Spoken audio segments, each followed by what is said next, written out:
Imagina que eres madre de un niño de 5 años y lo ves frustrarse cada día porque quiere pedir algo en el desayuno. No sabe si es pan, si es leche, si quiere un abrazo o si se siente mal. Te jala de la mano y llora, pero no sabes qué es lo que sucede. No habla y tú haces todo lo posible para entenderlo, pero algo falla.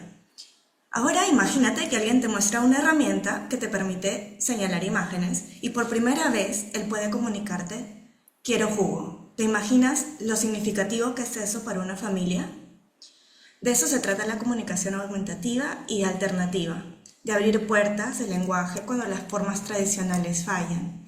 Y el día de hoy tenemos a la magíster Connie Aliaga, licenciada en Psicología por la Universidad Nacional Mayor de San Marcos. Ella es ahora doctoranda en Neurociencia Cognitiva y Psicología Experimental por la Universidad Complutense de Madrid. Es también magíster en Educación Especial por la UCM, magíster en Atención Temprana, Prevención, Detección e Intervención de las Alteraciones de Desarrollo y del Aprendizaje.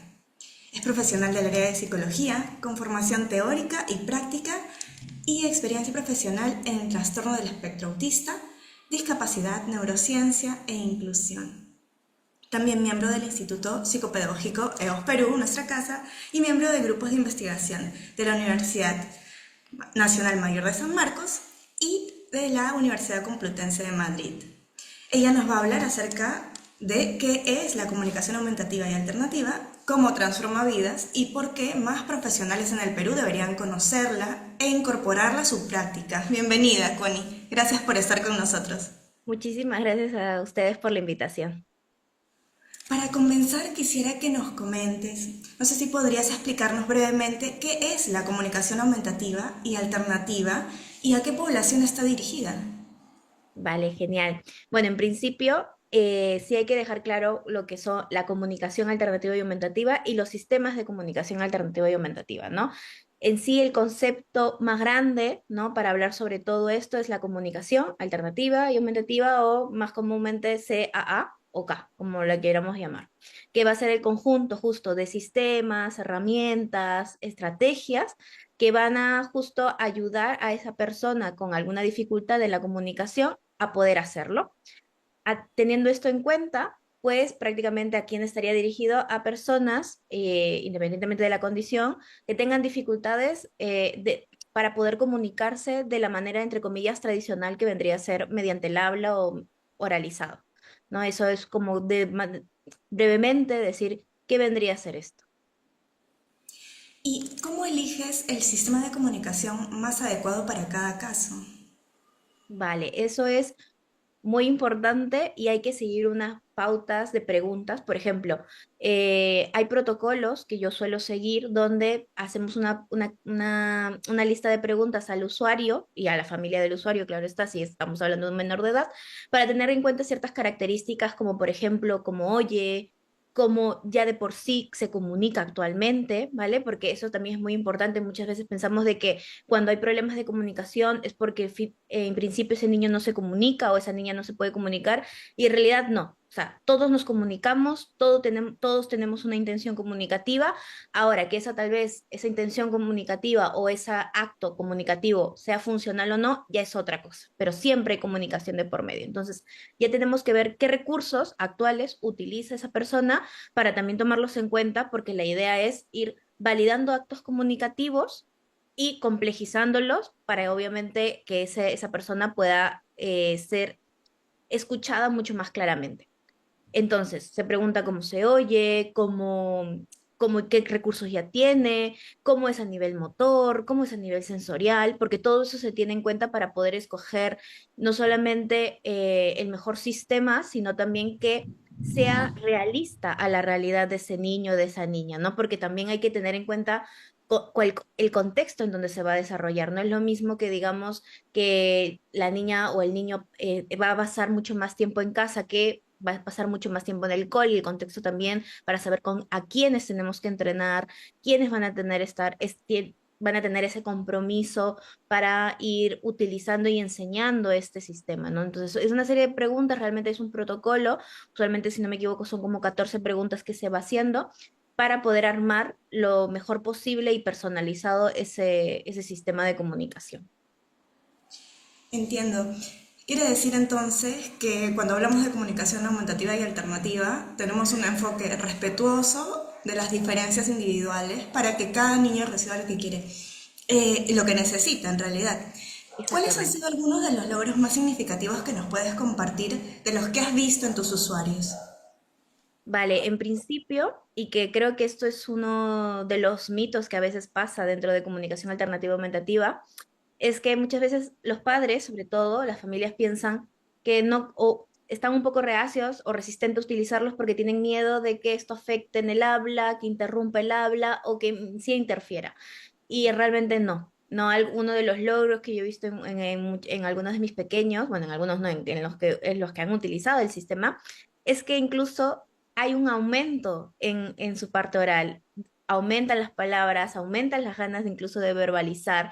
Y esto finalmente lo evidencia no solamente, bueno, la experiencia profesional que tengo, sino también la evidencia científica, ¿no? O sea, hay muchos artículos, sobre todo uno que ha sido hace poco, bueno, hace poco no, el año pasado publicado, que es una metaanálisis de Pope y colaboradores donde habla sobre el efecto de el utilizar sistemas alternativos y meditativos de comunicación con relación al tema oral, ¿no? Entonces, evidentemente ese ha sido uno de los logros que he visto que me han gustado mucho y otro también que cuando se implementa muy bien el sistema y esto ya tiene que ver con la estrategia de intervención, no necesariamente con el sistema que estoy utilizando, si es tradicional a papel o si es digital, sino la estrategia de cómo lo implemento, como por ejemplo el lenguaje natural asistido. Cuando se implementa súper bien, va a ver algo que lo he visto hace poco también en uno de mis pequeños, que a mí la verdad es que me gustó mucho, me alegró mucho ver el video que mandó su madre, que es el aprendizaje generativo, ¿no? Que eso es lo que finalmente buscamos cuando hacemos una buena intervención, que el hecho de que el niño vaya creando nuevo conocimiento a partir de lo previo. Es decir, que no tengamos que entrenar realmente una conducta, sino que ésta ya se esté dando porque la base que le hemos dado es lo suficientemente buena como para que el niño cree más y esto también nos garantiza que lo está comprendiendo. Por ejemplo, ¿qué había pasado como para poner un poco en contexto? Eh, él le gusta ver pues videos, le gusta ver la tele, le gusta ver películas, o sea, como que es un poco mucho de ver este tipo de dibujos, etcétera. Pero ahora ha tenido como que una nueva actividad nueva que él le comenzó a gustar, que es grabarse a sí mismo, ¿no? Entonces utiliza la tablet y se graba. La idea es que pues siempre buscamos crear momentos, oportunidades de interacción con mamá, con papá, ¿no? Entonces ahí hemos dicho, ¿no? Que cuando él quiera tal vez la tablet para grabarse, pues la pueda pedir, pero no dijimos, mire, que esté esta frase, no dijimos nada, simplemente que la pide y veamos cómo la pide, ¿no? Y él se entiende, se ha visto que comprende muy bien el verbo ver, porque él utiliza, ¿no? Quiero ver videos, quiero ver la tele, ¿no? Pero en este caso de grabar, es grabar, el verbo es grabar, no es ver, no es ver cámara. Pero él solito se entiende, como él se está mirando y sigue siendo ver el verbo, él mismo ha creado su frase, ¿no? Diciendo, mamá, quiero ver cámara, ¿no? Y es como, obviamente, luego esto no pasa nada, luego se hace la corrección, luego con bajo modelado se lo puede hacer muy bien, pero ahí ves el aprendizaje generativo, es decir, no hemos tenido que entrenar esa frase, no hemos tenido que modelarle la frase, sino es que él mismo, con lo que ya está comprendiendo por el mismo contexto que ha ido generando ese verbo, el hecho de extrapolarlo a otra cosa que también es este uso de la cámara. Entonces, esas son cosas de cuando, reitero, se hace una muy buena intervención, se pone una muy buena base, el aprendizaje generativo se da. Y eso es lo que tenemos que buscar en nuestro niño, porque la idea es que ellos también vayan creando conocimiento a partir del conocimiento previo que vayamos nosotros apoyándoles en adquirir. Qué importante, es ¿cierto?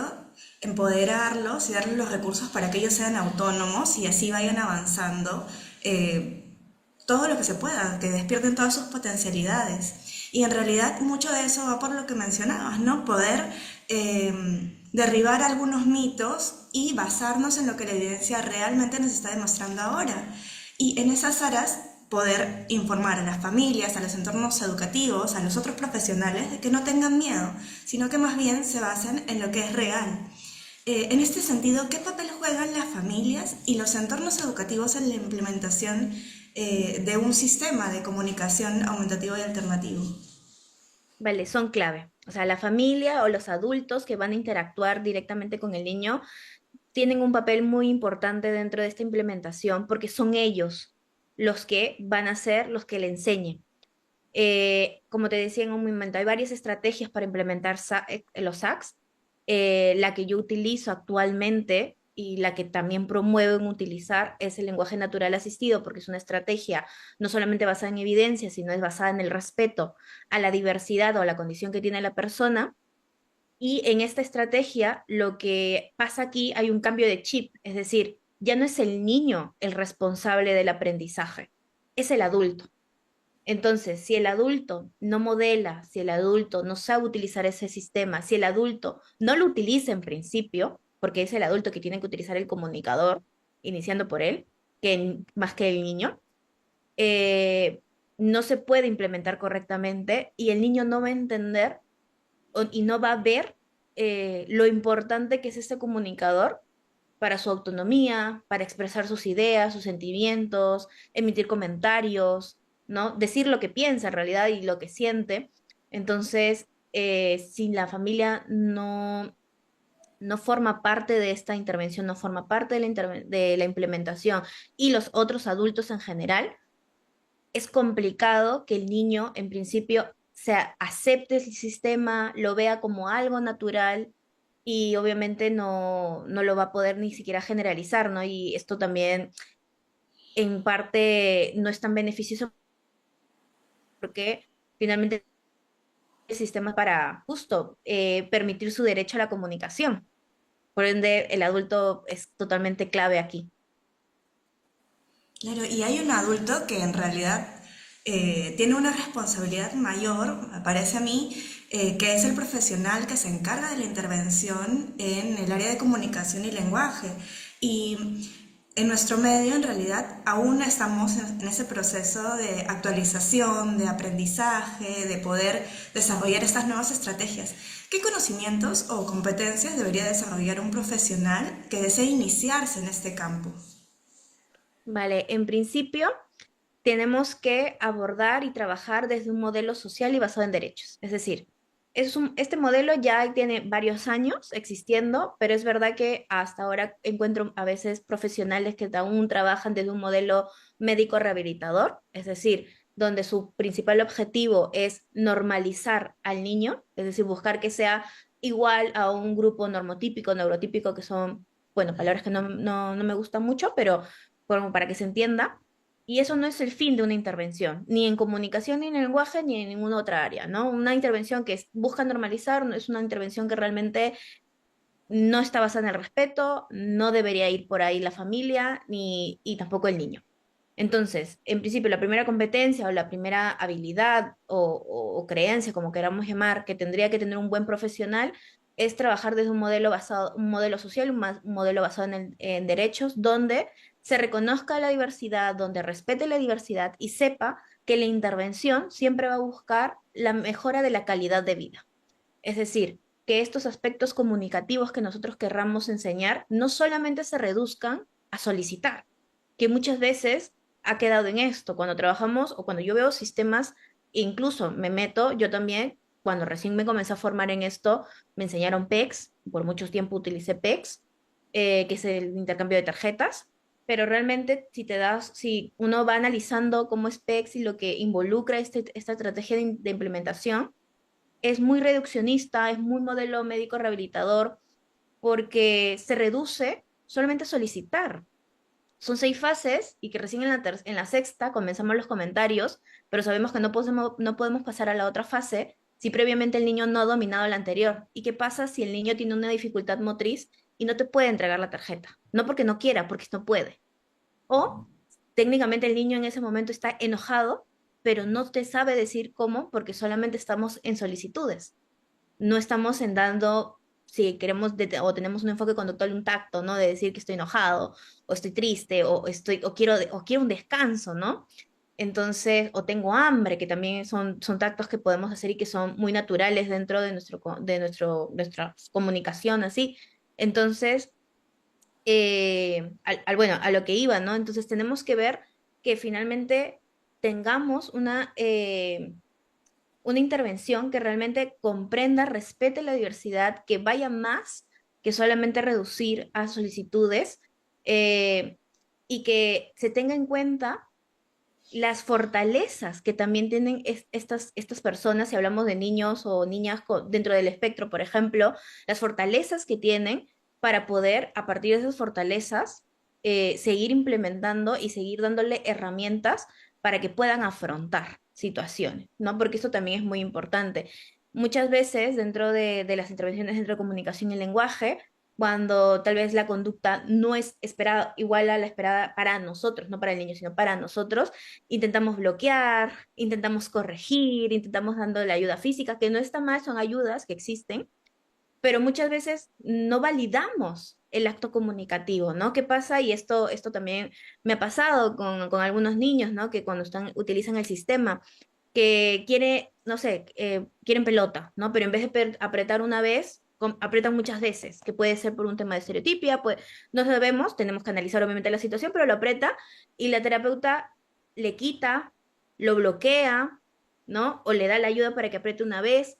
Cuando, por ejemplo, ¿qué pasa con un niño si hablara y está mamá, mamá, mamá, mamá, mamá, que aquí no le ha pasado, ¿no? Que estamos llamando mamá, mamá, mamá, y porque ahí no le tapamos la boca, porque ahí sí le respondemos qué pasa, porque a ese niño sí le respondemos, pero al niño que está apretando varias veces no le respondemos. ¿No estaría haciendo lo mismo? Entonces, como que ver lo natural de cómo de desarrollar el lenguaje. ¿Por qué aquí sí intervenimos de esta manera? ¿Por qué en el otro lado no?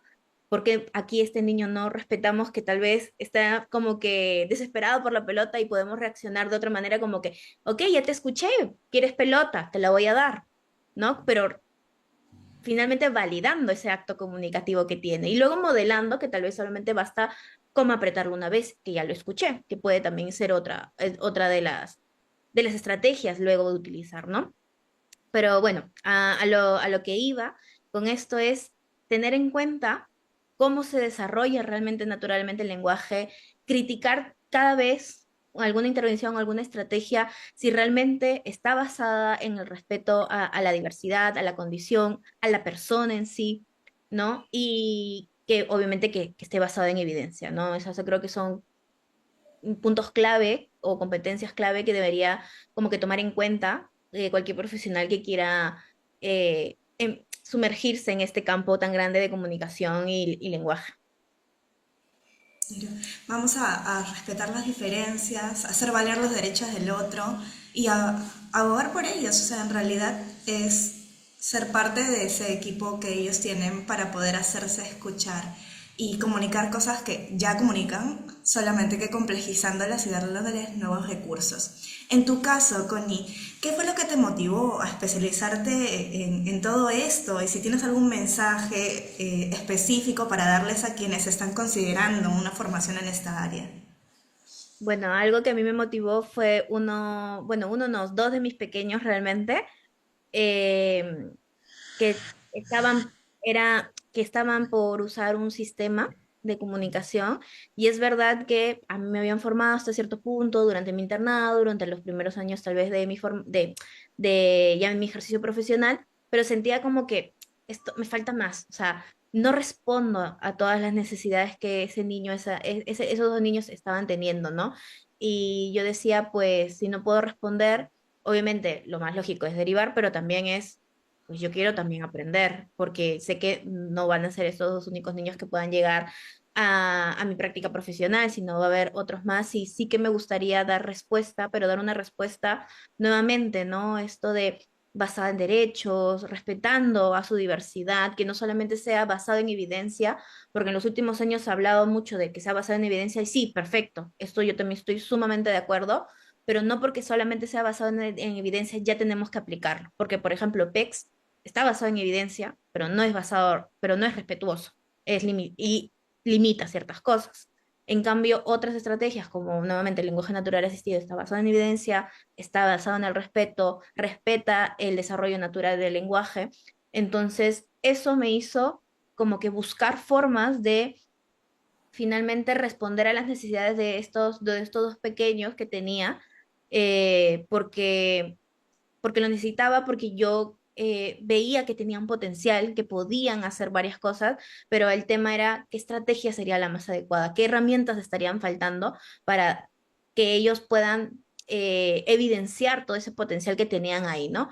Entonces ahí decidí pues venirme a España para eso, porque sí veía un poco el tema que no encontraba algo que me podía servir o me responder en ese momento a mis necesidades, tal vez en mi país. Entonces me vine a España teniendo en cuenta pues cómo está a nivel de ley, legislación en estos temas y decidí hacer el máster en educación especial, donde hablamos también de sistemas alternativos y mutativos de comunicación y luego lo complementé con el otro máster de atención temprana, teniendo en cuenta también todo lo que se trabaja dentro de esto, ¿no? Y ahí es donde me presentaron realmente cómo son los sistemas, ¿no? Y mi idea era muy equivocada tal vez a lo que yo estaba trabajando y no pasa nada porque también nosotros estamos en aprendizaje, pero sí cuando recibí esto y recibí realmente lo que es y cómo se utilizan en los colegios, cómo se utiliza en los centros de atención temprana,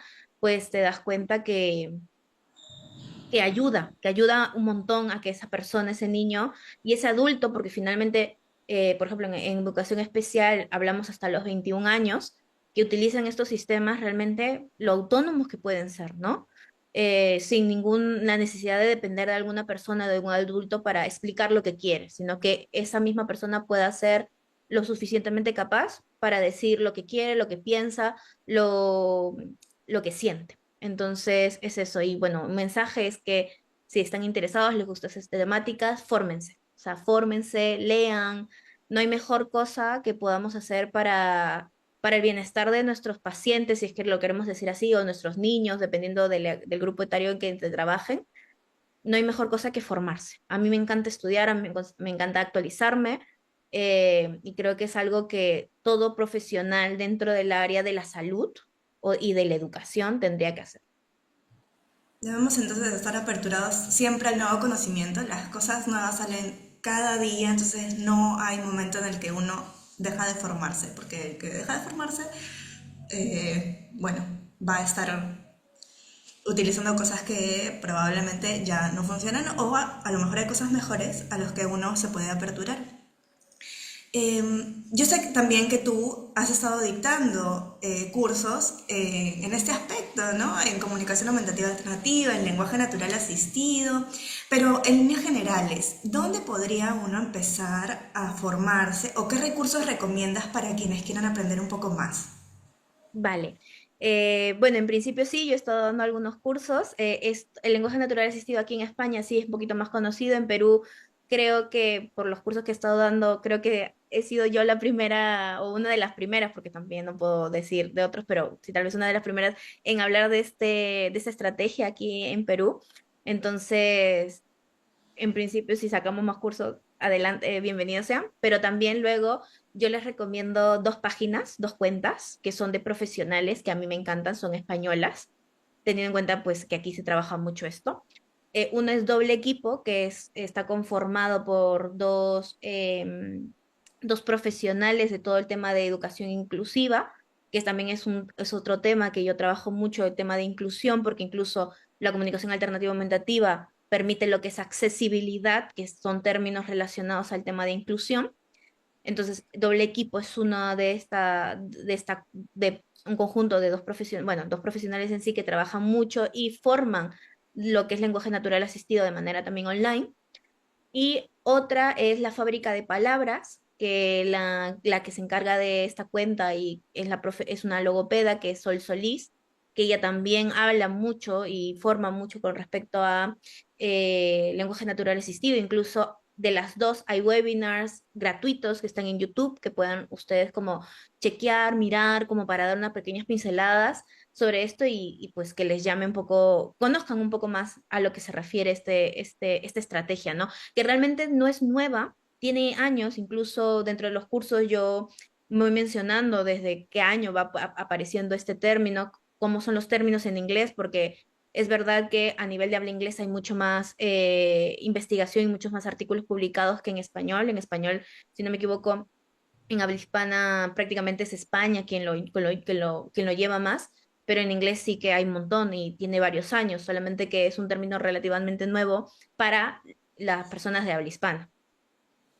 Entonces, recursos hay. A veces pensamos que comunicarse es hablar, pero lo cierto es que comunicarse es más, es conectar, es ser escuchado, sentirse parte del mundo. Y hoy, gracias a lo que nos estás compartiendo, Connie, comprendemos un poco más acerca de la comunicación aumentativa alternativa, que no es solo un conjunto de herramientas, es una forma de devolverle la voz de maneras distintas, en realidad, a quienes muchas veces son invisibilizados o no son tomados en cuenta.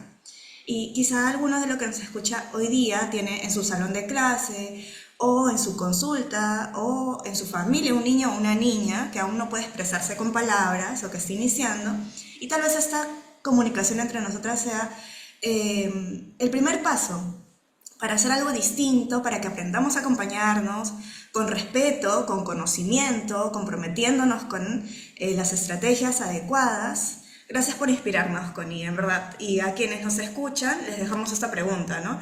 ¿Qué podrías hacer tú desde hoy para abrir estas puertas a la comunicación? Muchas gracias, Connie, y muchas gracias a todos por compartir el día de hoy con nosotros. Muchas gracias a ustedes por escuchar y la invitación nuevamente. Ha sido espectacular hablar sobre este tema.